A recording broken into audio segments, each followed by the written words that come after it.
Welcome to Divya classes बच्चों। कैसे हैं आप सभी? उम्मीद करती हूँ आप सब बहुत अच्छे होंगे। हम कर रहे थे बच्चों अपना 9th क्लास का हिस्ट्री का 4th चैप्टर। ठीक है, यहाँ तक हम अपना चैप्टर कर चुके थे बच्चों, हड़प्पा सभ्यता तक। और आगे हम अपना चैप्टर शुरू करते हैं बच्चों, भारत के बाहर कांस्य युग की सभ्यताएँ। तो दुनिया में लगभग आरंभिक सभ्यताएँ 4 मानी जाती हैं बच्चों। पहली है हड़प्पा सभ्यता, सिंधु सरस्वती नदी के तट पर। दूसरी है मेसोपोटामिया सभ्यता, यूफ्रेटस और टाइग्रीस नदियों के बीच में। तीसरी है बच्चों मिस्र की सभ्यता, जो नील नदी का उपहार मानी जाती है। और चौथी है बच्चों चीनी सभ्यता, जिसे हुआंग हे नदी बेसिन में पाया जाता है। भौगोलिक रूप से देखा जाए बच्चों तो मेसोपोटामिया और सिंधु सरस्वती घाटी ये एक दूसरे के करीब मानी जाती हैं। इनमें काफ़ी गहरा संपर्क था, एक दूसरे के टच में ये सभ्यताओं के लोग रहते थे और काफ़ी अच्छा व्यापार इन दोनों सभ्यताओं के बीच में चलता था। मिस्र और चीनी सभ्यताओं का सिंधु सरस्वती सभ्यता से कोई सीधा संपर्क के ठोस प्रमाण, ठोस सबूत हमको नहीं मिले हैं, लेकिन मेसोपोटामिया और सिंधु सरस्वती सभ्यता आपस में जुड़ी हुई थी, व्यापार एक दूसरे से करते थे।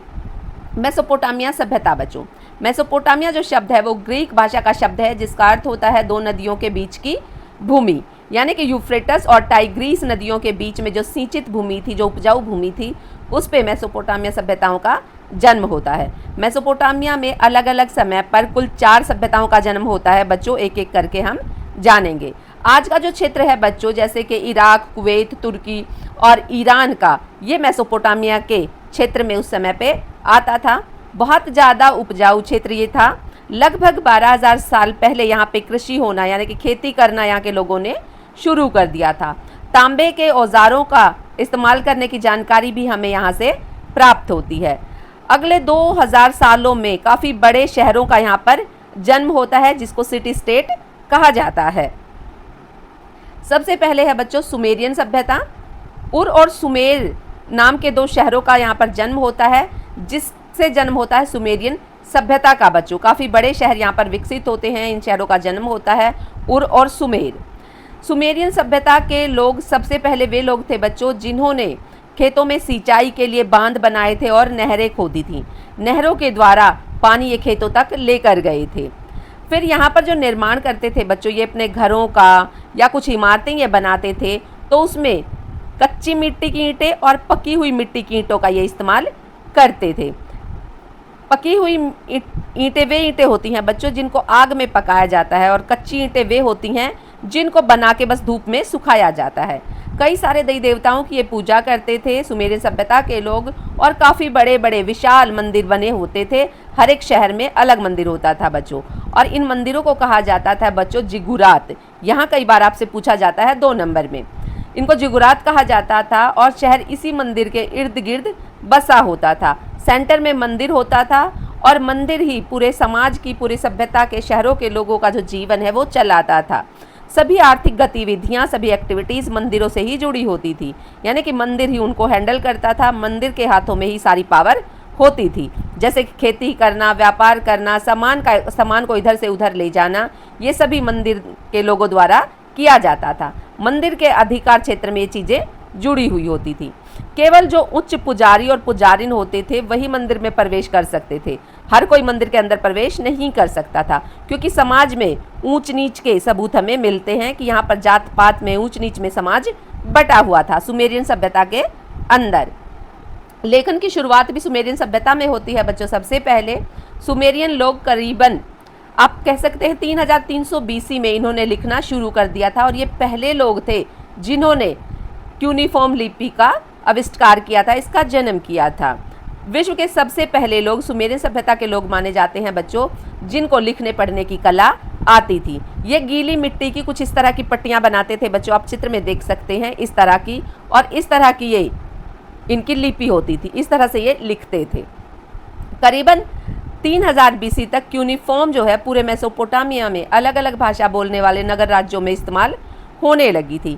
जैसा कि हमारी देवनागरी लिपि है बच्चों, उसमें संस्कृत और हिंदी दोनों ही भाषाएं बोली जाती हैं, लिखी जाती हैं। तो उसी तरह मेसोपोटामिया के अंदर भी इस क्यूनिफॉर्म लिपि में ही अलग अलग भाषाएं बोली और लिखी जाती थी। क्यूनिफॉर्म गोलियां यानी कि टैबलेटों से ही पता चलता है बच्चों।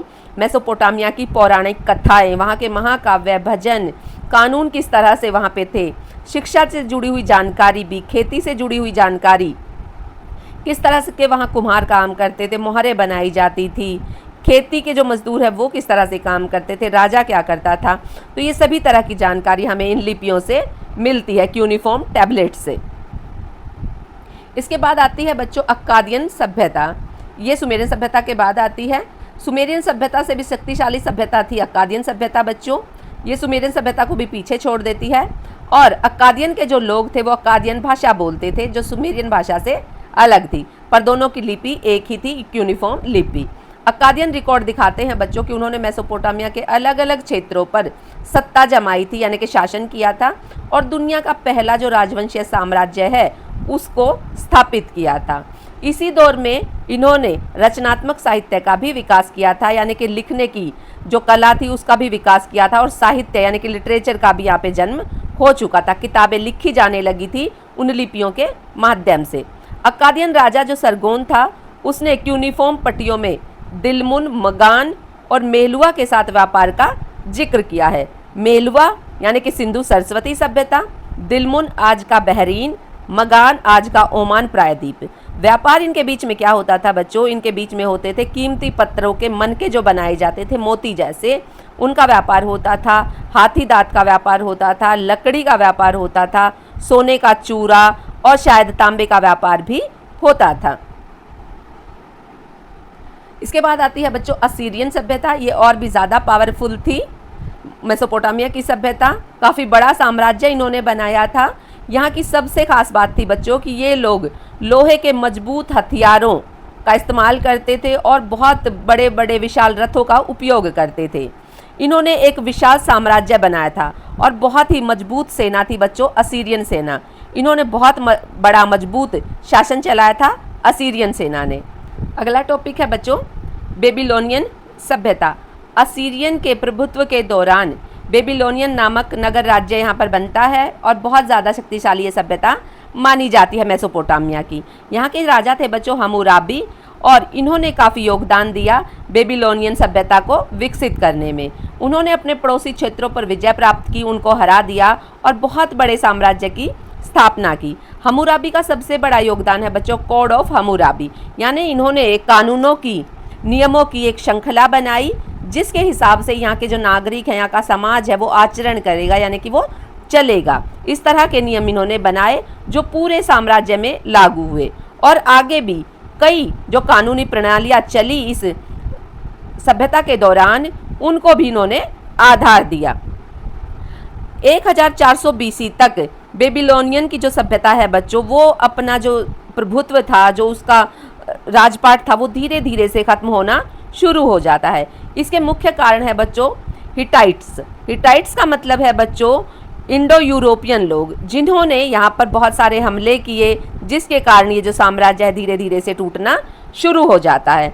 इंडो यूरोपियन लोग वो लोग होते हैं बच्चों जो हिंदी, संस्कृत, फारसी इस तरह की कुछ भाषाएं बोलते हैं, तो इनके ग्रुप को कहा जाता है बच्चों इंडो यूरोपियन लोग। अन्य उभरती हुई शक्तियों के हमलों के कारण भी जो ये सभ्यता ये कमज़ोर हो गई बच्चों।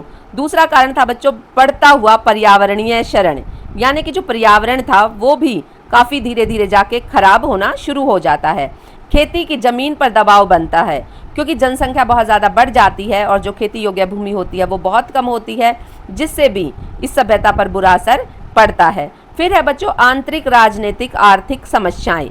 शासन जब बहुत बड़ा होता है बच्चों तो उसके अंदर आंतरिक कलह कलेश भी बहुत ज़्यादा हो जाता है। हर कोई राजा बनना चाहता है, तो उसके कारण भी ये जो सभ्यता है इसका विनाश होता है, इसका पतन हो जाता है। ये 4 सभ्यताएं थी बच्चों मेसोपोटामिया की। अगली सभ्यता है बच्चों मिस्र की सभ्यता। मिस्र सभ्यता दुनिया की सबसे पुरानी सभ्यताओं में से एक मानी जाती है बच्चों, जो बहुत ही समृद्ध सभ्यता मानी जाती है। इसके आज भी बहुत ऐतिहासिक रिकॉर्ड पाए जाते हैं और इस सभ्यता ने अपना जो प्रभाव है वो दूसरों पर बहुत ज़्यादा डाला, यानी बहुत ज़्यादा पावरफुल ये सभ्यता मानी जाती है। ग्रीक और जो रोम के लोग हैं वो भी मिस्र को जानते थे बच्चों। एक लेखक हैं ग्रीक के लेखक जिन्हें कहा जाता है, जिनका नाम है हेरोडोटस। इनको इतिहास का पिता भी कहा जाता है बच्चों। इन्होंने 5वीं शताब्दी BC में मिस्र का दौरा किया था और उस पर लिखा था। 19वीं शताब्दी की रचनाओं का एक संग्रह है बच्चों, डी ले इजिप्ट कहते हैं इसको, और इसमें मिस्र की बहुत सारी जानकारी हमें प्राप्त होती है। मिस्र का इतिहास पेपिरस यानी पुराने कागज के रिकॉर्ड से भी पुनर्निर्मित होता है, यानी कि हमें मिलता है।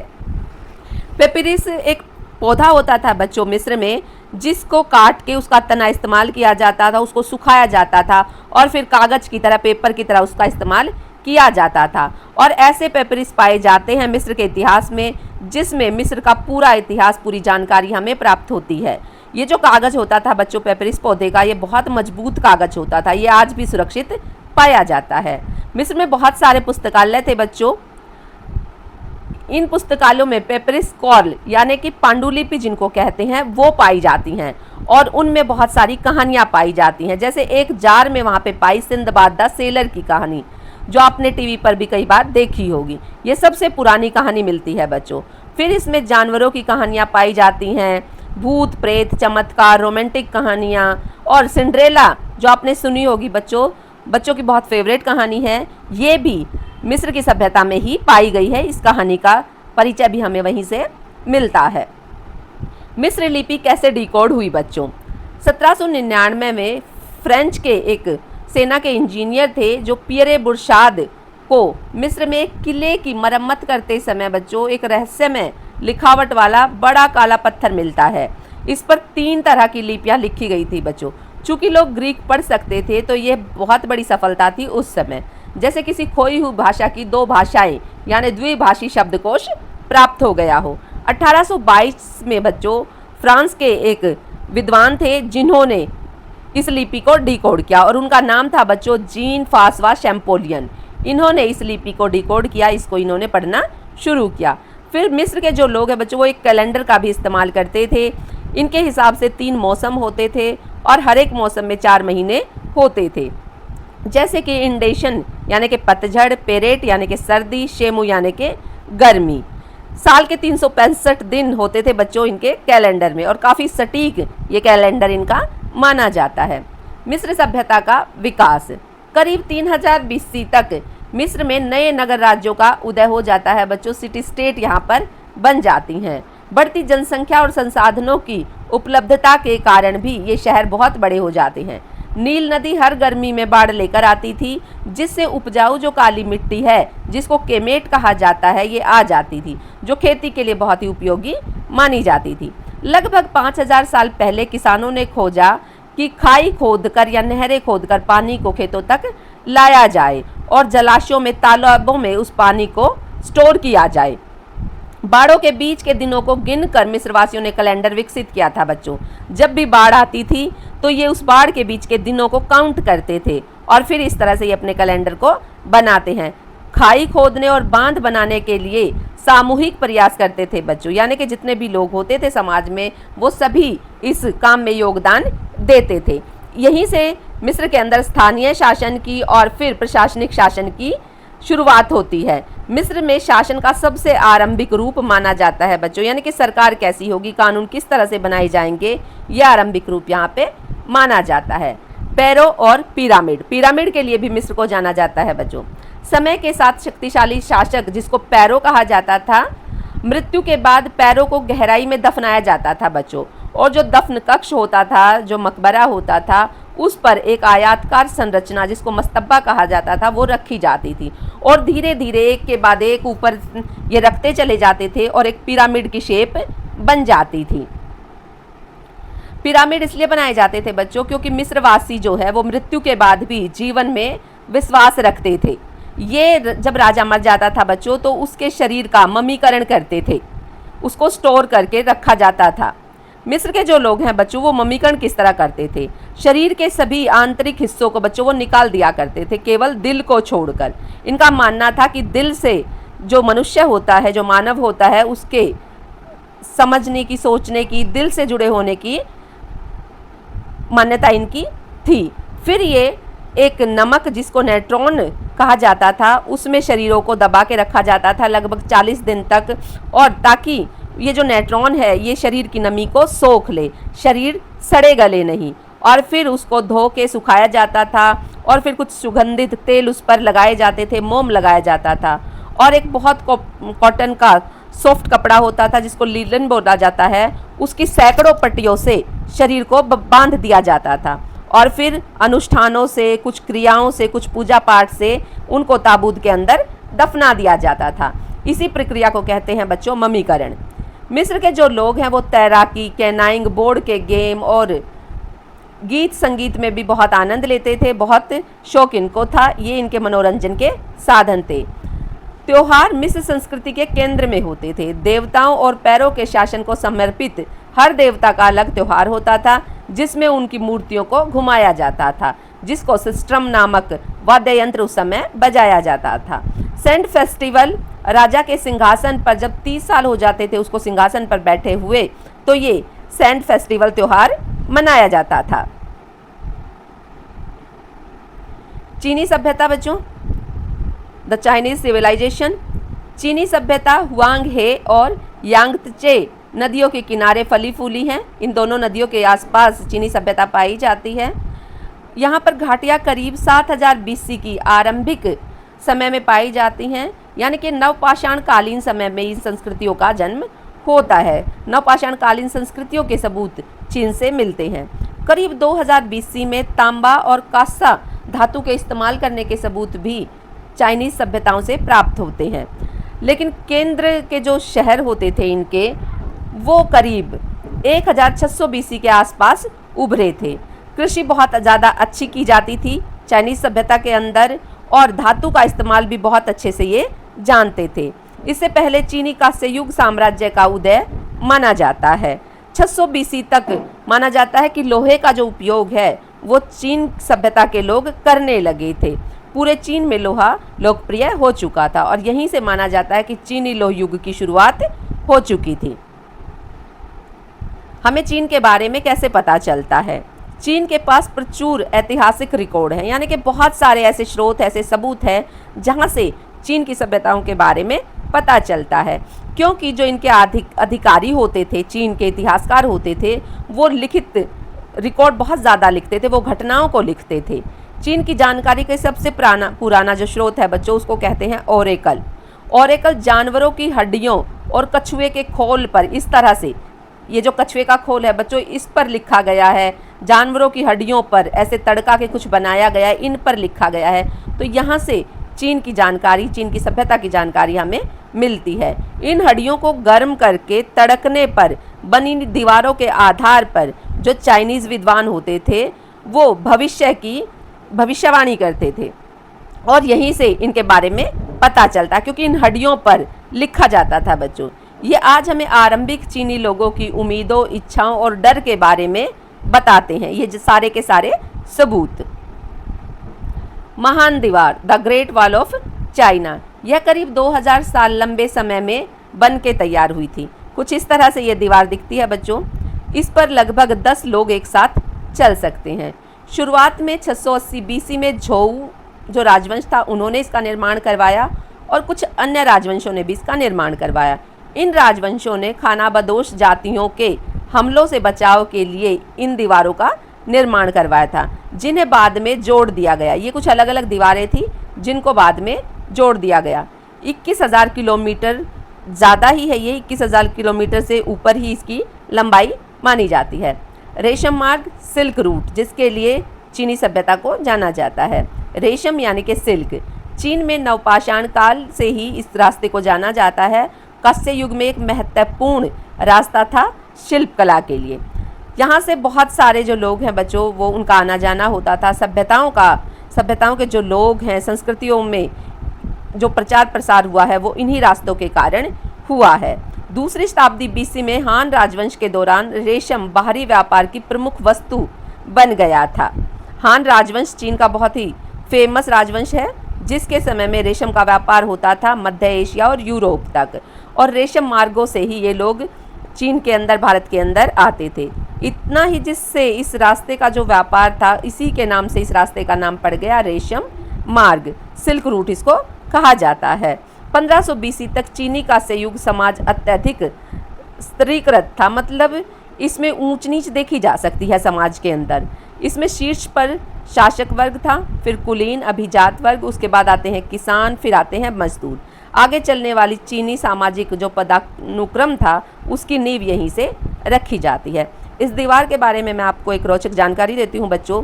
ये जो दीवार है बच्चों, ये वाली, इसको किसी मसाले या सीमेंट से नहीं बनाया गया है, इसको चावल के आटे से इन दीवारों को बनाया गया है बच्चों।